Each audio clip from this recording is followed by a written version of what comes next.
Cheguei mais cedo em casa e ouvi meu marido dizer à amante: "Mulher feia tem mesmo é que ser roubada." Ele ria enquanto tramavam sumir com minhas economias. Mas no dia seguinte, quando tentou sacar o dinheiro, encontrou a conta zerada. Porque eu já tinha transferido tudo para o meu novo. Meu nome é Débora, e esta é a história do dia em que eu acordei mulher e fui dormir fera. Aos 42 anos de idade, depois de uma vida inteira pautada por esforço, renúncia e disciplina, eu jamais poderia imaginar que o inimigo mais perigoso que cruzaria meu caminho estaria dormindo na minha cama. Sempre fui reservada. Daquelas mulheres que não fazem barulho, que evitam exposição e preferem escutar mais do que falar. Fui criada por pais simples, honestos e rígidos. Meu pai, um contador aposentado, me ensinou desde cedo que cada centavo tem valor e que dinheiro deve ser tratado com respeito, como um fruto que só cresce se regado com suor. Minha mãe me ensinou a ser forte, mas também a ser justa. E foi com esses pilares que construí minha vida. Por 20 anos, trabalhei como consultora financeira. Comecei de baixo, como auxiliar em um pequeno escritório, e fui crescendo degrau por degrau, sem nunca precisar de atalhos. Virei noites, perdi aniversários, abri mão de feriados. Vi colegas usarem o charme para avançar mais rápido. Nunca me permiti, nunca precisei. Meu caráter era meu currículo. Foi justamente por isso que, quando conheci Rafael, achei que talvez, só talvez, fosse a hora de me permitir algo novo. Ele era 10 anos mais jovem, cheio de vida, com um sorriso que parecia iluminar os cantos mais escuros da minha rotina. Eu já havia desistido do amor. Já tinha aceitado que minha vida seria feita de planilhas, reuniões e silêncios confortáveis. Mas ele surgiu como um sopro de primavera em uma casa fechada durante o inverno. Rafael dizia que eu era uma rainha, que admirava minha postura, minha experiência, meu modo de falar e até o jeito como eu organizava os livros na estante. Ele falava com tanta certeza, com tanto encanto, que me fez duvidar das minhas certezas. Em pouco tempo, começamos a namorar. Um ano depois, estávamos casados. Nos 2 primeiros anos, Rafael foi um homem presente, carinhoso e envolvido. Fazia questão de estar ao meu lado em eventos de trabalho, elogiava meu empenho, dizia que se orgulhava de mim. Por vezes, o via com os olhos marejados enquanto contava minha história a alguém. E eu acreditava. Deus, como eu acreditava. Mas então ele começou a mudar. Primeiro foram os olhares distraídos durante as conversas. Depois, os compromissos noturnos que surgiam do nada. Rafael passou a chegar cada vez mais tarde, com desculpas cada vez menos convincentes. E quando estava em casa, parecia alheio, com o celular grudado às mãos como uma extensão do próprio corpo. Não desconfiei de traição. Meu erro foi achar que a indiferença era resultado do desgaste, do tempo, talvez do trabalho. Eu tentava conversar, mas ele dizia que estava cansado, que era coisa da minha cabeça, que eu estava dramatizando. Comecei a duvidar de mim mesma. Comecei a me calar. Foi nesse intervalo de silêncio e sombras que surgiu Melissa. Uma jovem de 23 anos, loira, de sorriso fácil e presença escorregadia. Rafael a apresentou como sobrinha de um velho amigo de infância. Disse que ela estava nova na cidade, que não conhecia ninguém e que poderíamos ajudá-la. "Vamos fazer um bem, Débora", ele insistiu, com aquele tom doce que me fazia ceder. Melissa apareceu pela primeira vez num almoço de domingo. Trazia um bolo simples nas mãos e um perfume doce demais. Sorria demais. Perguntava demais. O tipo de mulher que fala olhando direto nos olhos, mas que você sente que está olhando através de você. Ou pior, ao redor. Nos dias seguintes, ela passou a frequentar nossa casa com uma constância estranha. "Só está de passagem", dizia Rafael. "É educada e simpática", diziam os outros. Eu, porém, sentia um arrepio cada vez que ela se aproximava de mim. Foi numa terça-feira nublada que tudo desabou. Lembro que o dia havia começado normal, como qualquer outro. Acordei às 6 horas da manhã, tomei meu café preto sem açúcar, organizei os papéis da semana e segui para uma reunião. No meio do caminho, a ligação foi desmarcada. Peguei o retorno e decidi voltar para casa. Ainda era cedo. Talvez aproveitasse para descansar um pouco. Quando entrei, o silêncio me abraçou como um aviso. Não havia barulho de televisão, nem cheiro de comida. Apenas aquele silêncio pesado, como se a casa estivesse segurando o fôlego. Foi quando notei a porta do escritório entreaberta e o som abafado de risadas lá dentro. Me aproximei sem fazer barulho. Cada passo que eu dava parecia um golpe no estômago. Quando cheguei perto o suficiente, ouvi a voz de Rafael, debochada, cruel, como jamais imaginei que pudesse soar. Mulher feia tem mesmo é que ser roubada. Melissa riu, uma risada aguda, ácida, que parecia rasgar as paredes. E, depois que a conta tiver zerada, a gente dá um sumiço nela. Vai sobrar para a tia do interior voltar para o trabalho de salão. Meu corpo inteiro congelou. Senti meu sangue recuar das extremidades, como se fugisse do coração. Por alguns segundos, não consegui pensar, nem reagir. Fiquei ali, imóvel, escutando os dois rirem às minhas custas. Escutando Rafael, o homem que beijei tantas noites com amor, conspirar contra mim com uma mulher que eu havia deixado entrar na minha casa. Mas eu não chorei não naquele momento, porque naquele instante algo em mim acordou. Um instinto que eu nem sabia que existia. Dei meia volta, saí sem fazer barulho e fui direto para o quarto. Minha cabeça estava girando, mas meu coração batia em ritmo firme, como se estivesse me guiando. Sentei diante do computador, entrei no sistema bancário e comecei a transferir tudo, centavo por centavo. Usei minha antiga assinatura, meu nome de solteira, o CNPJ da nova sociedade que vinha estruturando com uma amiga de confiança há meses. Apaguei o histórico de login, cancelei cartões, mudei senhas, bloqueei acessos.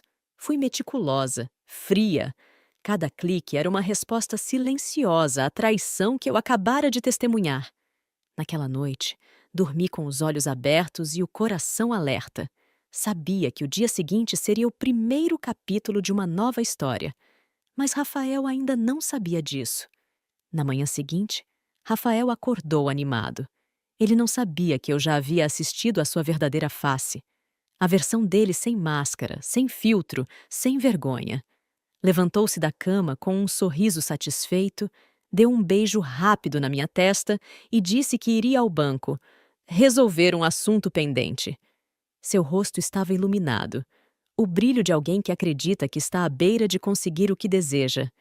Eu, por outro lado, fingia estar distraída com o jornal enquanto tomava meu café.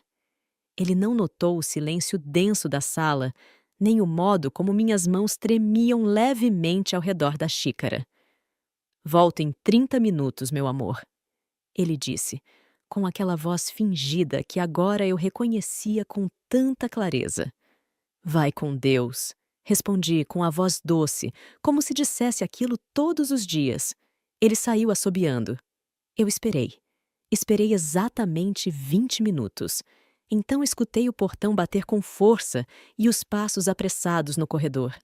Rafael entrou como um furacão, suado, com o celular ainda na mão, a respiração acelerada e os olhos arregalados. "Débora", ele disse, quase sem voz. "O dinheiro sumiu. A conta está zerada." Tive que conter o riso. Tive que controlar cada músculo do meu rosto para não deixar escapar o prazer de vê-lo engasgar com o próprio veneno. "Como assim sumiu?" perguntei, olhando-o nos olhos, fingindo surpresa. "Eu fui sacar uma quantia para pagar umas contas e... e não tem nada. Tá tudo zerado. O saldo desapareceu." Me levantei com calma. Fui até a cozinha, servi outro café para mim, desta vez com um pouco de açúcar. Tomei um gole, respirei fundo e então, sem levantar a voz, eu disse: "Se é verdade que mulher feia merece ser roubada, Então, diga adeus à sua bonita.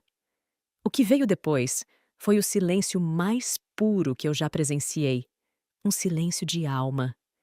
Rafael ficou parado, com o olhar perdido, tentando entender o que havia acabado de ouvir. Levou alguns segundos até que as peças começassem a se encaixar em sua mente. E quando encaixaram, ele saiu correndo pelo corredor em direção ao nosso quarto. Ou melhor, ao quarto que ele dividia com a mulher que, até a noite anterior, acreditava ser a tola da história. Mas Melissa não estava mais lá.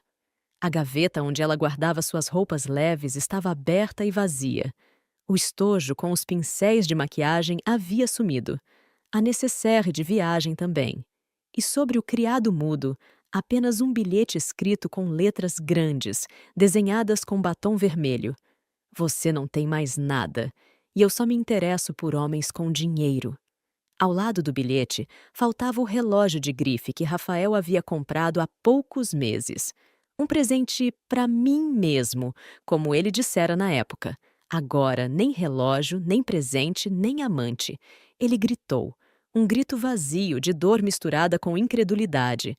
Começou a mexer nos armários, puxar as gavetas, correr de um lado para o outro como um animal encurralado, tentando encontrar explicações que não existiam. Enquanto ele se desesperava, eu apenas observei. Em silêncio, de braços cruzados e coração firme, porque naquele instante eu finalmente compreendi algo que tantas mulheres demoram a perceber: que o amor não é o que alguém diz sentir por você, mas o que essa pessoa faz quando acha que você não está olhando. Rafael nunca me amou. Ele amava o conforto, amava os frutos do meu esforço, amava a estabilidade, a credibilidade, o nome limpo, os bens em meu nome. E agora, sem tudo isso, ele estava nu, emocionalmente nu, diante de mim. Foi você? Ele disse, apontando o dedo como se fosse uma acusação.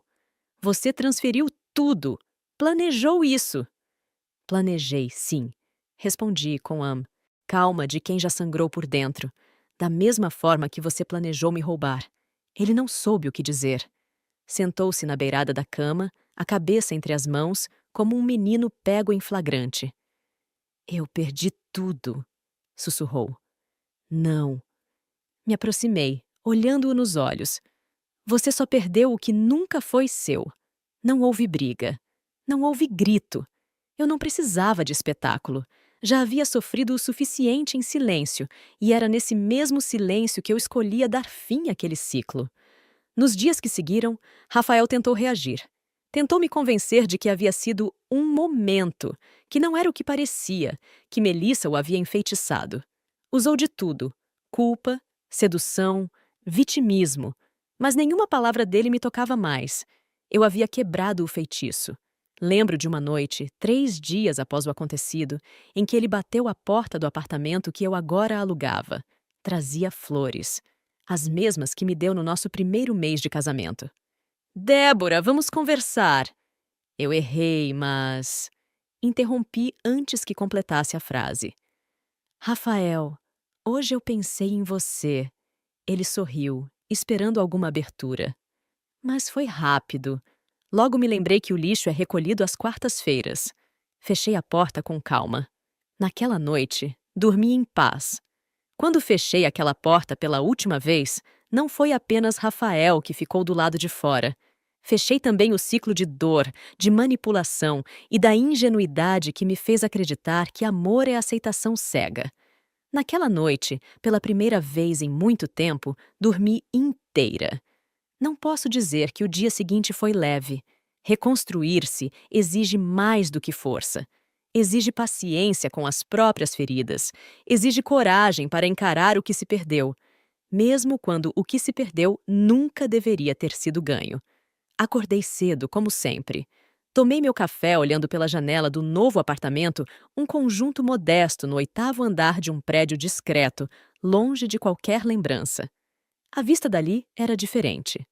Não havia árvores tão frondosas, nem pássaros cantando como na antiga casa, mas havia um tipo de silêncio que me fazia bem. Um silêncio que não sufocava. Apenas permitia que meus pensamentos respirassem. Eu havia transferido todas as minhas economias para a conta da Nova Sociedade, uma consultoria patrimonial voltada para mulheres que desejavam ter controle sobre seus bens, suas finanças e, principalmente, suas decisões. Era um projeto que vinha amadurecendo havia meses, em segredo, e que agora ganhava novo sentido. Minha sócia, Helena, era uma antiga colega de faculdade, hoje especialista em direito sucessório. Quando a procurei no ano anterior, compartilhei a ideia de criar um espaço onde mulheres pudessem aprender a gerir sua própria liberdade. Ela topou na hora. Dividimos tarefas, desenhamos metas e criamos uma estrutura sólida. Só não imaginei que abriríamos as portas com a minha própria história estampada por trás de cada escolha. Na semana da inauguração, recebi ligações de diversos antigos clientes. O boca a boca correu rápido. Mulheres queriam orientação, proteção, prevenção. Muitas vinham com histórias parecidas com a minha, algumas mais leves, outras mais duras, todas com a mesma ferida: confiar no outro mais do que em si mesmas. Era isso que eu queria transformar. O escritório foi montado com simplicidade, mas com firmeza. Mesa ampla, sala de atendimento privada, recepção acolhedora e um quadro dourado pendurado no hall de entrada com a frase que eu mesma escrevi numa madrugada de angústia: quem joga sujo, um dia engasga com a própria lama. Não era só um aviso, era uma lembrança, para mim e para todas que ali passassem. Na tarde do terceiro dia de funcionamento, enquanto organizava os primeiros contratos, recebi uma mensagem em meu celular. Era um número desconhecido, mas o conteúdo deixava claro quem estava por trás. Você destruiu minha vida. Ainda vai se arrepender. Não me assustei. Já esperava por isso. Homens como Rafael não sabem perder. Para eles, tudo o que escapa ao controle vira ofensa. De alguma forma, ele ainda acreditava que era a vítima da história. Ignorei a mensagem. Não porque fosse fraca, mas porque responder seria reconhecer sua importância. E ele não a tinha mais. 2 semanas depois, Helena me chamou na sala dela com um semblante preocupado. Acabei de atender uma cliente que foi abordada por um homem no estacionamento. Ele perguntou se aqui era o lugar da mulher que roubou o próprio marido. Você acha que é o Rafael? Respirei fundo, controlando o incômodo que aquela notícia me causava. É típico dele, respondi com amargura contida. Tentar me manchar quando não pode mais me controlar. Helena sugeriu que reforçássemos a segurança e eu concordei. Instalamos câmeras, contratamos um recepcionista fixo, limitamos horários de atendimento. Não ia permitir que minha nova vida fosse ameaçada por um homem que se recusava a aceitar a própria falência, emocional e moral. Mas Rafael não parou por aí. Dias depois, descobri que ele havia espalhado boatos entre alguns conhecidos. Dizia que eu o havia enganado, que o traí antes de ele me trair, que eu havia escondido patrimônio, que usava o trabalho como desculpa para manter casos com colegas de profissão. Ouvia isso de longe. Algumas pessoas se afastaram. Outras, mais inteligentes, se aproximaram ainda mais. Descobri quem estava ao meu lado de verdade. E descobri também como o silêncio pode ser uma arma mais afiada do que qualquer acusação. Rafael esperneava como um menino mimado a quem foi negado o brinquedo preferido. Mas não havia mais volta. Eu havia transferido tudo. Minha conta bancária, meu afeto, minha dignidade, minha esperança. Tudo para um novo lugar onde ele jamais teria acesso. Numa noite chuvosa, recebi uma ligação da mãe dele, uma mulher doce que sempre me tratou com respeito. Atendi. Débora, me desculpe te ligar assim, mas o Rafael está mal. Está depressivo. Anda dizendo que vai embora da cidade, que perdeu tudo. Pensei por alguns segundos, não por indiferença, mas porque eu sabia que muitas vezes nós, mulheres, somos condicionadas a ceder, a cuidar, a salvar. Mas não era minha missão salvar Rafael, e jamais seria novamente. Dona Célia, disse com a voz serena, eu entendo sua preocupação, mas a destruição que ele vive agora foi escolhida por ele. Eu só me protegi. Do outro lado, silêncio. Depois, um suspiro. Eu sei, filha. Eu sei. E se serve de consolo, quero que saiba, eu teria feito o mesmo. Desliguei com o coração um pouco mais leve. Naquela mesma noite, finalizei o último quadro que faltava para o escritório. Uma tela discreta com uma frase bordada em azul marinho que pendurei na sala de reuniões. Antes de amar o outro, aprenda a amar quem você acorda sendo todos os dias. E pela primeira vez, em muitos anos, eu estava aprendendo a amar quem eu via no espelho. O tempo é uma coisa curiosa. Dizem que ele cura, mas o que ninguém conta é que, antes de curar, ele escava. Ele remexe as camadas mais profundas da dor até arrancar o que ainda está escondido, infeccionado. E foi exatamente isso que vivi nas semanas seguintes. O escritório seguia ganhando força. Todos os dias, mulheres de diferentes histórias cruzavam a recepção com aquele mesmo olhar que eu conhecia tão bem. O olhar de quem tentou suportar até o fim, mas agora só quer se reconstruir. Eu as recebia com respeito, sem pressa. Cada caso era um espelho, e cada espelho, uma faca de 2 gumes. Havia força, mas havia também o corte. Lembro perfeitamente da chegada de uma cliente chamada Clarissa. Tinha 35 anos, bem vestida, olhar firme, mas os ombros pesados. Carregava nas mãos uma pasta preta com documentos e nas costas o peso de um casamento que já havia se transformado em ruína. Eu sei que ele me trai, ela disse, sentando-se à minha frente. Mas não é isso que mais me dói. O que me destrói é ter permitido que ele me fizesse sentir pequena durante todos esses anos. Eu a ouvi em silêncio, não como uma profissional, mas como uma mulher que conhecia aquele tipo de dor. Clarissa, falei quando ela terminou, não é covardia sair de um lugar que tenta apagar quem você é. Covardia é permanecer ali até não restar mais nenhum traço de si mesma. Ela chorou. Chorou como se a alma pedisse por isso havia tempos. E eu também senti vontade de chorar.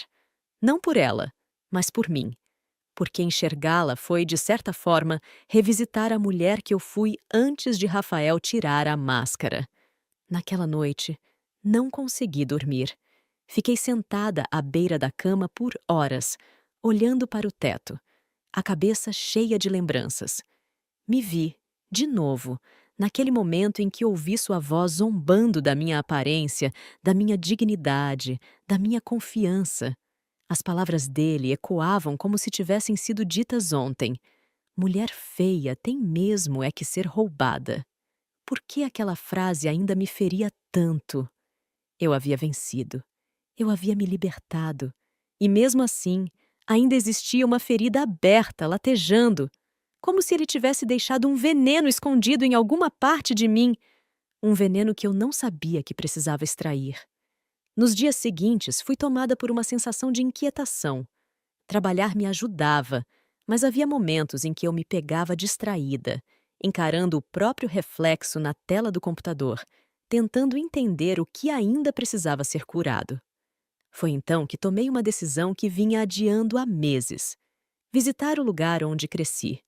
Viajei até o interior, para a cidade onde meus pais ainda viviam, na mesma casa simples com varanda de chão vermelho, café forte pela manhã e cadeiras de balanço na sala. Minha mãe me recebeu com um abraço apertado e um olhar atento. "Você está diferente", ela disse. "Está mais dura, mas também mais viva." Sentei no sofá da sala e, pela primeira vez, contei tudo, cada detalhe. As palavras de Rafael, o golpe que ele tentou, o teatro com Melissa, o dinheiro que consegui salvar, o novo escritório, os clientes, os dias em que chorei sem som dentro do banheiro para não acordá-lo. Minha mãe me ouviu calada. Só ao final segurou minhas mãos com força. "Você aprendeu. Do jeito mais cruel, mas aprendeu. Só não se esqueça, filha, ser forte não significa endurecer o coração. Significa saber exatamente onde colocá-lo." Naquela frase, havia um alívio que eu não sabia que precisava. Passei 2 dias ali, longe dos ruídos da cidade, longe das mensagens maldosas que Rafael ainda insistia em mandar de tempos em tempos, longe das exigências de ser invencível o tempo todo. E naquelas noites sonhei com a Débora de antes, a que acreditava no amor como entrega cega, e percebi com dor e ternura que ela já não existia mais. Voltei para a capital mais serena e mais lúcida. No primeiro dia de volta ao escritório, recebi uma notificação judicial. Rafael havia me acionado por apropriação indevida de bens do casal. Um golpe baixo, mas esperado. Ele usava da pouca dignidade que ainda tinha para tentar me arrastar pela lama. Helena ficou furiosa ao ler o documento. Isso é um disparate. Ele vai tentar te pintar como vilã. Mas temos provas de tudo. Testemunhas, extratos, data de transferência. A escuta que você mencionou, eu sei, respondi. E não estou com medo. Só estou cansada. Sim, eu estava cansada. Porque lutar contra um inimigo externo é difícil, mas lutar contra a sombra emocional que ele deixa dentro de você é ainda mais exaustivo. Mesmo assim, respirei fundo e segui. Porque agora eu sabia exatamente quem eu era. E ninguém, nem Rafael, nem sua amante desaparecida, nem um juiz cego ao caráter, poderia apagar o que reconstruí com minhas próprias mãos. Naquela noite, antes de sair do escritório, parei diante do quadro no hall. Li a frase em voz alta. Quem joga sujo, um dia engasga com a própria lama. Toquei a moldura com os dedos e acrescentei, baixinho. E quem sobrevive à lama, aprende a nadar até em tempestade. Fechei a porta e fui para casa com a certeza de que ainda havia muito por vir, mas que agora eu estava pronta. Receber a notificação judicial não foi exatamente uma surpresa. Eu sabia que, em algum momento, Rafael tentaria reescrever os fatos com a tinta podre da mentira. Era previsível. Homens como ele não suportam a verdade. Ler aquelas palavras carimbadas, apropriação indevida de bens do casal, foi como engolir um espinho seco. O papel tentava me pintar como a mulher que, fria e calculista, tirou tudo de um marido inocente. A ironia. Eu, a mesma que fora traída na própria casa, na própria cama, com risos sussurrados às costas e um plano claro para me destruir. O advogado que ele contratou era conhecido nos bastidores por fazer escândalo com palavras bem escritas. O tipo que sabe onde cutucar, que torce os fatos até que a vítima pareça algoz. O processo continha trechos manipulados, depoimentos colhidos de amigos dele. Antigos colegas que mal sabiam o que vivíamos entre quatro paredes, mas estavam prontos a colocar suas versões à disposição de qualquer narrativa que pagasse bem. Mas eu tinha provas, capturas de tela, registros bancários, áudios. E mais importante, eu tinha memória, a verdade viva dentro de mim. Helena me orientou a manter a calma. O pior erro agora seria reagir no mesmo tom baixo. A justiça pode ser lenta, mas não é burra. Vamos mostrar o que aconteceu com dados, com lógica. Ele vai se afogar no próprio teatro. Foi o que fizemos. Reuni tudo. As transferências que fiz legalmente para minha conta de solteira. O contrato da nova sociedade, anterior ao rompimento. A gravação que fiz escondida no meu celular, no dia em que ouvi ele e Melissa tramando me roubar. Sim, aquela gravação foi decisiva. Mesmo com qualidade amadora, era nítido quem estava tramando o quê. E quem era a mulher que, silenciosamente, tentava sobreviver. No dia da audiência preliminar, Rafael apareceu com o cabelo desarrumado, vestindo uma camisa amarrotada e um olhar de vítima mal ensaiada.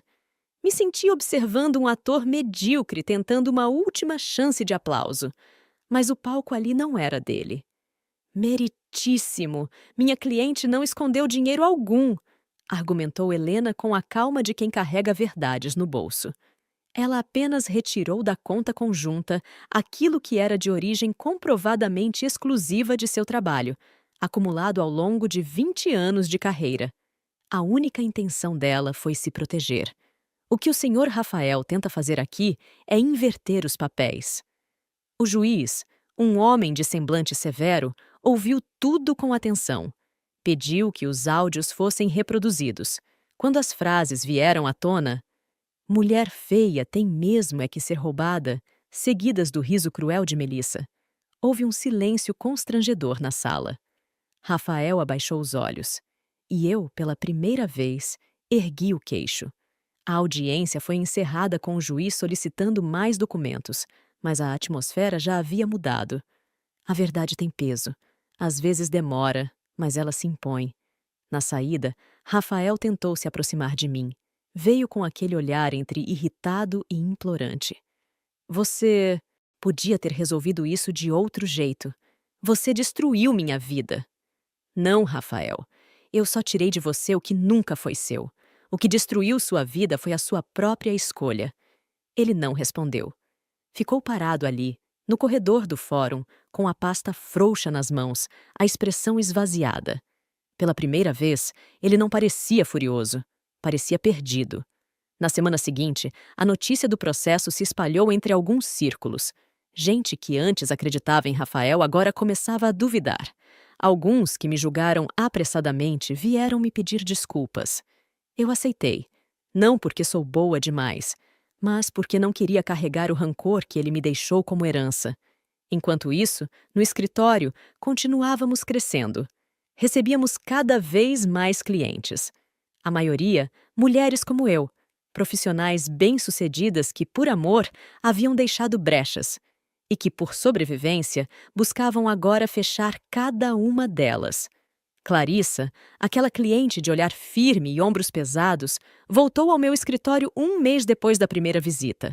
Mas, dessa vez, ela sorria. Assinei o divórcio ontem, com tudo documentado, justo. Ele tentou me manipular até o fim, mas agora eu sou livre. Fiquei olhando para ela em silêncio, a felicidade contida nos olhos, a leveza que toma conta quando você, enfim, deixa de carregar o que nunca foi seu peso. Me emocionei. Você se tornou sua própria testemunha, disse a ela. Ninguém pode te derrubar enquanto você mesma sustenta sua verdade. Naquela noite, escrevi algo no meu diário, um hábito que voltei a cultivar desde o rompimento. A verdade, quando vem, não precisa levantar a voz. Ela apenas entra na sala e tudo muda. Dias depois, chegou a confirmação de que a justiça havia negado a tentativa de Rafael de me incriminar. O processo seria arquivado e, oficialmente, eu estava livre. Não apenas de um casamento falido, mas da sombra que ele tentava perpetuar sobre a minha história. Sim, ele ainda podia tentar outras formas de ataque. Homens assim não somem. Eles rastejam. Mas eu estava preparada, porque agora a mulher que ele tentou derrubar já não existe mais. Existe outra, mais atenta, mais fria, quando necessário, mas mais viva do que nunca. O arquivamento do processo foi como uma chave girando dentro do peito. Um clique definitivo. Eu não precisava mais olhar por cima do ombro, nem imaginar a cada mensagem anônima um novo ataque vindo de Rafael. A justiça havia falado, e desta vez falou por mim. Mas liberdade, descobri, não é o fim, é o começo. Depois da decisão, resolvi tirar alguns dias de folga. Helena insistiu que eu descansasse. Você não parou um minuto desde que tudo explodiu, ela dizia. E embora eu relutasse, sabia que precisava. Viajei para um lugar onde o tempo parece andar em marcha lenta. A serra. Um chalé alugado, árvores altas e um lago escuro que refletia o céu como um espelho ansioso.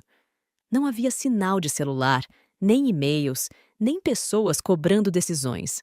Apenas silêncio, vento e memória. Na segunda manhã ali, fui até o centro da cidadezinha para comprar pão e frutas. Ao atravessar a rua, uma voz me chamou. Não gritava, apenas dizia meu nome como quem o reconhece depois de muito tempo. Débora? Virei-me devagar, já imaginando algum ex-colega de profissão, algum antigo cliente, talvez. Mas não era nenhum deles. Era Caio. Meus olhos levaram um segundo para se ajustar. O cabelo estava mais grisalho, o rosto mais marcado. Mas era ele. O mesmo Caio que há mais de 15 anos foi meu quase. Quase marido. Quase pai dos filhos que nunca tive. Quase amor definitivo. Havíamos nos separado por desencontro de propósitos. Eu queria crescer na carreira. Ele queria morar fora. Nenhum de nós cedeu, e, por orgulho, preferimos terminar a alongar um impasse. Agora ele estava ali, de calça jeans gasta, camiseta simples, com um saco de pão debaixo do braço e um sorriso surpreso no rosto. Eu não esperava te ver aqui. Nem eu, respondi sem disfarçar o espanto. Está morando aqui? Desde o ano passado. Depois que meu pai faleceu, herdei o sítio da família. Cansei da cidade. E você? Respirei fundo. Não era fácil resumir em uma frase o que havia vivido: o casamento, a traição, a reconstrução, a queda e a ascensão. Estou me refazendo. Ele entendeu. Alguns olhares não precisam de legenda. Vamos tomar um café? Hesitei. Por um instante, minha mente gritou alertas, mas meu corpo disse sim. E pela primeira vez em muito tempo, eu resolvi ouvir o corpo. Sentamos em uma cafeteria pequena, com cheiro de bolo recém-saído do forno e quadros de flores secas nas paredes. Conversamos como dois conhecidos que se tornaram estranhos e, de repente, começaram a se lembrar por que já haviam se amado. Eu soube que você casou, disse ele, tocando o copo de café com os dedos como se tocasse o passado. Casei. E descasei. Ele sorriu com pesar, mas não perguntou por quê. Apenas esperou que, se eu quisesse, contasse. E contei. Com calma, com clareza. Sem me fazer de vítima, mas também sem suavizar a crueldade. Falei do Rafael, da Melissa, da conta esvaziada, da frase que ele disse achando que eu jamais ouviria. Contei da transferência do dinheiro, do escritório com mulheres em reconstrução, das noites sem sono, da frase no quadro dourado. Caio me ouviu, sem interromper, sem oferecer consolo barato. Quando terminei, ele respirou fundo e disse: Você não tem ideia da mulher que se tornou. Não sorri, não corri para seus braços, não senti aquela urgência de preencher um vazio, mas algo em mim se aqueceu. Um reconhecimento, um orgulho vindo de alguém que um dia me viu forte, mas agora me via inteira. E você? Perguntei, desviando o foco. Casou? Teve filhos? Casei, sim, mas me separei há 3 anos. Um filho. Mora com a mãe. Estou por perto sempre que posso. Conversamos por horas. Sobre coisas miúdas, como as mudanças na cidade, e coisas fundas, como o que nos faz seguir em frente mesmo depois de tudo desmoronar. Quando nos despedimos, Caio tocou meu ombro com gentileza. Se quiser voltar aqui qualquer dia, não precisa avisar, só vem. Assenti com um sorriso contido. Não havia convite carnal ali. Era outra coisa. Era a delicadeza de quem entende que o tempo muda tudo, menos a essência do que é real. Na volta ao chalé, caminhei devagar. O vento frio cortava o rosto, mas meu peito estava quente. Não por ele, por mim, pela mulher que estava ali, que havia sido traída, humilhada, julgada, e que mesmo assim, agora caminhava de cabeça erguida, com dignidade e com silêncio. Não precisei de ninguém para me salvar, e talvez por isso agora eu estivesse pronta para olhar o outro sem me perder de novo. Antes de dormir, escrevi no diário. O reencontro com o passado não é convite à recaída, mas um espelho limpo onde vejo quem fui e reconheço quem sou agora. E eu gosto de quem me tornei. Na manhã seguinte, arrumei minhas coisas. Voltei à cidade com a alma descansada. Não havia decisões urgentes a tomar. Caio ficaria ali. E eu também, em mim. Desta vez, não era fuga. Era regresso. E eu estava voltando para mim. A paz que eu havia sentido na serra durante aqueles poucos dias de silêncio e reencontro não durou muito. Ainda que eu tivesse voltado fortalecida, o mundo real não tinha a menor intenção de me dar trégua. Na semana seguinte ao meu retorno, uma reunião com uma cliente importante diretora de uma clínica renomada que pretendia contratar nossos serviços para reorganizar o patrimônio pessoal e empresarial, foi cancelada de última hora, sem aviso, sem justificativa. Apenas uma mensagem seca da secretária, dizendo que a senhora Mariana optou por adiar o compromisso indefinidamente. Desconfiei. 2 dias depois, outro contato já em negociação interrompeu o processo, alegando insegurança jurídica quanto ao nome da minha empresa. Dessa vez, não precisei de muito para entender. Rafael estava se movimentando, e não com ações legais, mas com sussurros, os mais perigosos de todos, boatos. Começaram a surgir dúvidas em torno da minha reputação. Um burburinho maldoso espalhado em grupos empresariais, dizendo que eu havia desviado bens do ex-marido, que a sociedade com Helena era fachada, que o escritório era mais um dos muitos que surgem da noite para o dia com dinheiro de divórcio. Mentiras. Todas elas sussurradas com um tipo de requinte cruel. Rafael não precisava de provas. Só precisava de gente disposta a repetir as palavras certas nos ouvidos certos. Na sexta-feira daquela mesma semana, entrei na minha sala e encontrei Helena debruçada sobre a mesa, com o rosto tenso. Tenho uma publicação em fórum privado de consultores. Usaram seu nome completo. Estão te chamando de aproveitadora. Disseram que você usou informações confidenciais de clientes para se beneficiar durante o divórcio. Sentei devagar. Um calafrio subiu pelas costas. A acusação não era só cruel. Era profissionalmente destrutiva. Para uma consultora financeira, ser associada a esse tipo de comportamento era o mesmo que receber uma sentença. É ele, eu disse. Só pode ser. Helena assentiu, contendo a raiva nos olhos. Precisamos agir, legalmente. Mas mais do que isso, você precisa falar. As pessoas acreditam em histórias quando elas são contadas com verdade. E a sua, Débora, sua história é verdadeira. Fiquei em silêncio por alguns segundos. Pensei em tudo o que eu já havia suportado calada. A traição, a humilhação, o julgamento. E agora, isso. O nome que construí com décadas de trabalho sendo arranhado por um homem que não suportava ter sido desmascarado. Naquela noite, preparei uma carta pública, não para me vitimizar, mas para esclarecer, com firmeza, com classe, com dados e sentimentos na medida exata. Publiquei em meu perfil profissional. Um texto longo, sem gritos, mas com verdades. Há um limite para o que o silêncio pode proteger. Durante anos, construí minha carreira com ética, responsabilidade e resultados. Quem trabalhou comigo sabe disso. Após o fim do meu casamento, optei por não tornar públicas as razões pessoais que me fizeram proteger meu patrimônio. Mas, diante dos ataques recentes à minha reputação, me vejo obrigada a esclarecer que toda a movimentação realizada foi legalmente amparada, devidamente registrada e motivada pela necessidade real de autodefesa diante de uma tentativa concreta de fraude contra meu nome. Tenho provas, testemunhas e, acima de tudo, minha consciência tranquila. Mulheres que se levantam incomodam. Mulheres que não se calam viram alvo. Mas nem toda flecha atinge. A quem segue comigo, obrigada pela confiança. A quem duvidou, deixo os fatos falarem por mim.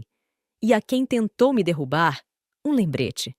Integridade não se destrói com boatos. Se sustenta com história. Com respeito, Débora. Postei com o coração acelerado.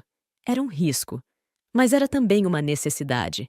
Em menos de 24 horas, a publicação foi compartilhada centenas de vezes. Clientes antigos deixaram comentários públicos em minha defesa. Advogadas, empresárias, mães solo, colegas da faculdade, todas ecoando a mesma mensagem. Eu acredito em você. Chorei, mas não foi de dor. Foi de alívio e de gratidão. Rafael tentou uma última cartada. Mandou um e-mail exigindo retratação pública. Disse que, se eu não apagasse o texto, me processaria por difamação velada. Helena, com um sorriso irônico, respondeu por mim. Vamos adorar ver você explicando diante de um juiz o que exatamente é uma difamação velada baseada em fatos comprovados. Ele nunca respondeu. Na segunda-feira seguinte, Mariana, a cliente que havia cancelado a reunião, ligou pessoalmente. Li seu texto. Fiquei envergonhada por ter me afastado sem nem ouvir seu lado. A gente se deixa levar. Mas quero dizer que, se você ainda estiver disposta, quero retomar nossa parceria. Estava disposta, sim, mas mais do que isso, estava decidida a nunca mais aceitar ser silenciada. E se havia algo que Rafael nunca entenderia, era que, quando uma mulher se levanta depois da queda, ela não volta ao mesmo lugar de antes. Ela volta mais alta. Os dias que se seguiram à tempestade de boatos foram marcados por uma calma curiosa. Não era paz, exatamente. Era aquela sensação que vem depois de sobreviver ao pior, quando até o silêncio parece respirar por você. A dor já não era aguda, era apenas lembrança, e de certo modo uma cicatriz que me lembrava diariamente do que eu era capaz de suportar. O escritório, agora com uma fila de espera para atendimento, respirava expansão. Helena e eu vínhamos discutindo, havia semanas, a possibilidade de abrir uma segunda unidade. Recebíamos muitas solicitações de outras cidades, de mulheres interessadas não apenas em nossos serviços, mas em nosso posicionamento. O que começou como um projeto de autodefesa tinha se tornado referência. Foi nesse cenário de crescimento e reconhecimento que recebi o e-mail. O remetente era César Matos, diretor executivo de uma das maiores redes de consultorias patrimoniais do país. O título era direto: Proposta de parceria institucional com o escritório Débora Duarte. Li o conteúdo uma vez, depois de novo, e mais uma vez. A proposta era objetiva, tentadora e incômoda. Ele me oferecia a oportunidade de integrar meu nome à rede de consultorias deles. Seria mantida como sócia diretora da operação feminina, com carta branca para moldar a estrutura como eu quisesse, desde que seguisse os padrões da empresa. Isso incluía nova identidade visual, mudanças nos processos de atendimento, adaptação da linguagem e, principalmente, a exclusividade do uso do meu nome como marca registrada deles.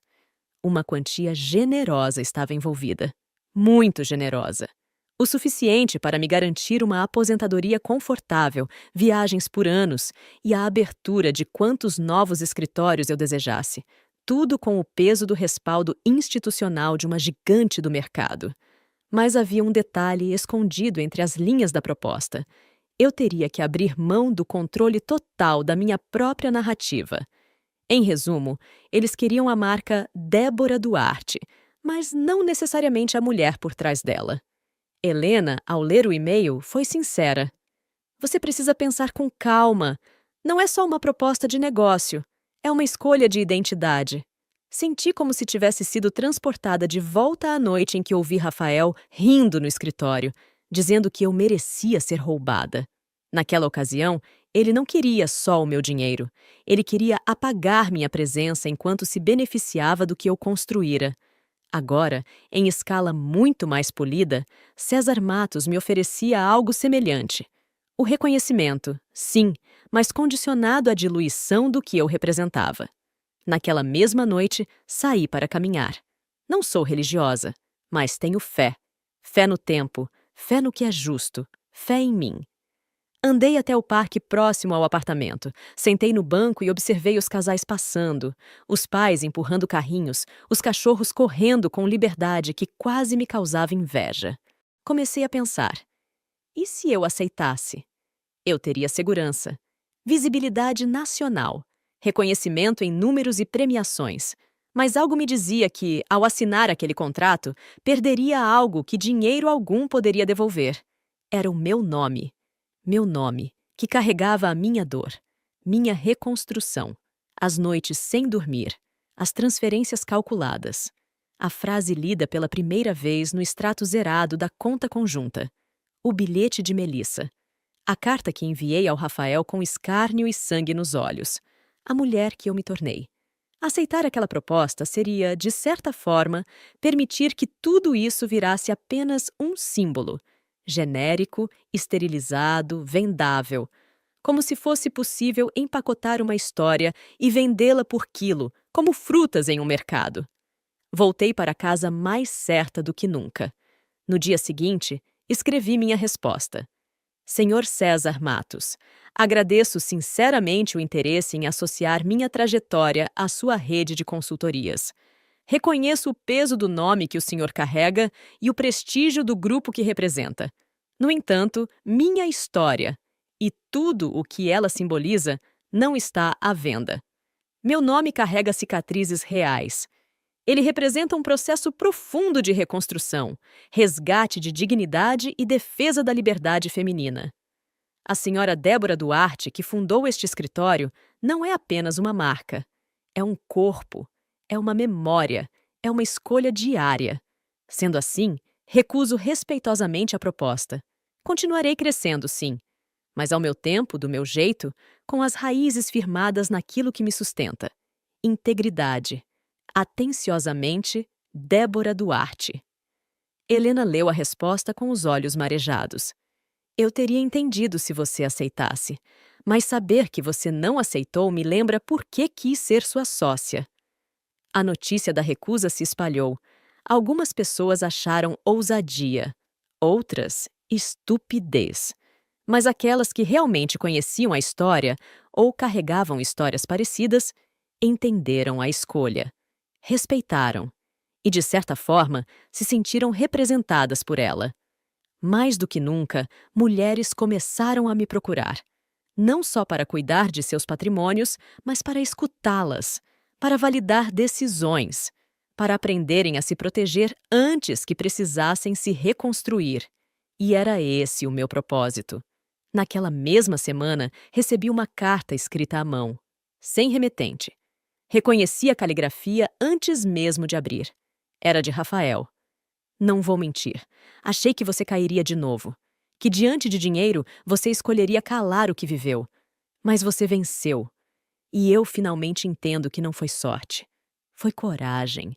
Eu joguei sujo. E você engasgou com a minha lama. Só para depois usar essa mesma lama como tijolo para erguer algo muito maior do que tudo o que eu poderia ter roubado. Nunca mais te alcançarei. Rafael. Guardei a carta, não por saudade, mas como testemunho, uma confissão tardia de um homem que, pela primeira vez, viu o que destruiu.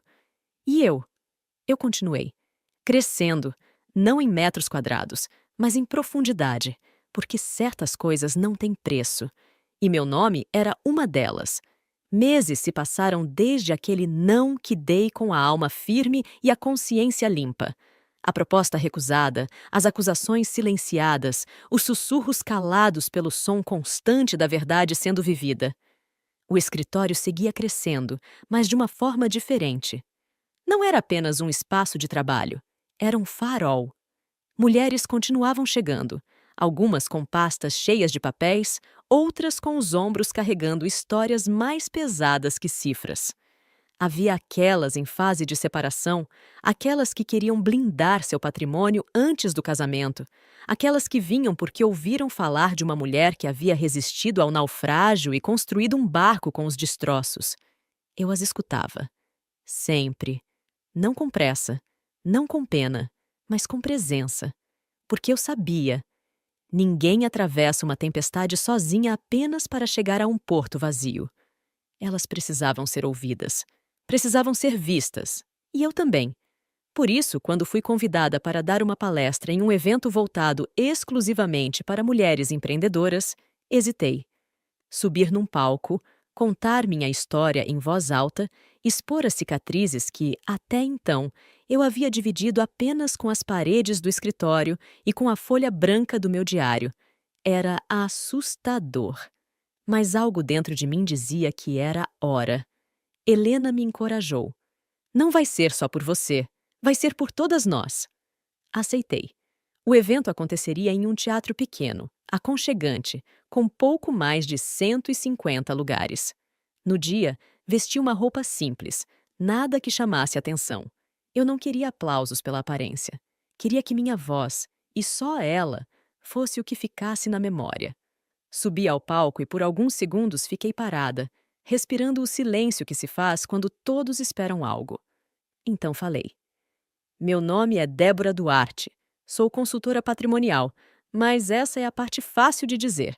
Respirei fundo. A parte difícil é contar como eu cheguei até aqui. E contei.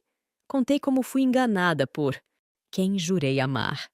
Como dividi a cama com um homem que planejava me destruir enquanto sorria ao meu lado. Como ouvi, atrás de uma porta, a frase que me rasgou de dentro para fora. Mulher feia tem mesmo é que ser roubada. Como fiquei imóvel, sem chorar, sem gritar, e apenas agi. O silêncio da plateia era absoluto. Não de espanto, mas de identificação. Naquela madrugada, eu não salvei só meu dinheiro. Eu salvei minha história, meu nome, minha identidade e, o mais importante, minha capacidade de confiar em mim.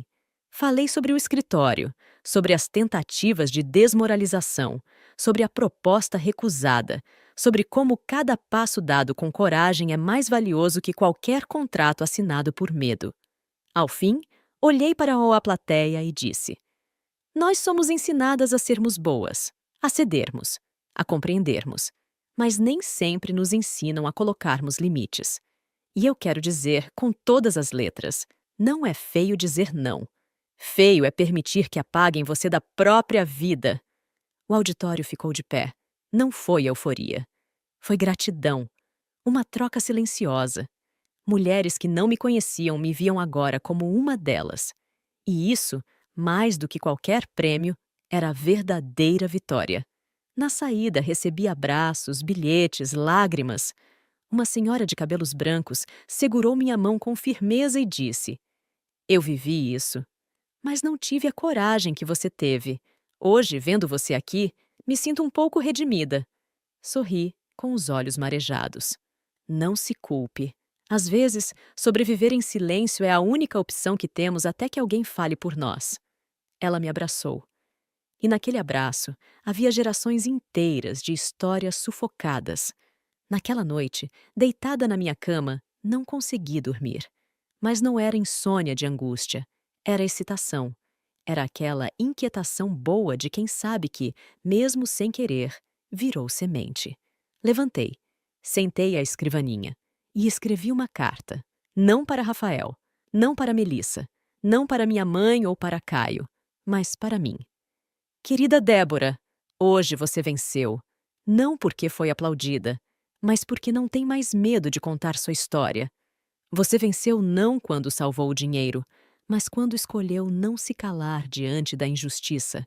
Você venceu quando entendeu que beleza não se mede em elogios, mas em espelhos limpos. Você venceu quando recusou propostas que brilhavam, mas tentavam apagar sua essência. Você venceu quando escolheu não odiar. Você venceu porque está em paz. E ninguém pode tirar isso de você. Com orgulho, eu mesma. No dia seguinte, cheguei ao escritório mais cedo. O sol ainda não havia tocado os vidros da fachada. Acendi as luzes, organizei os papéis da recepção e, antes de qualquer cliente chegar, pendurei um novo quadro na parede. Um simples. Moldura de madeira clara. Letra preta sobre fundo branco. Eu sou tudo o que tentaram apagar, e ainda assim continuo aqui.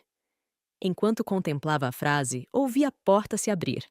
Uma jovem entrou. Tinha os olhos assustados e um envelope nas mãos. Vestia insegurança e urgência.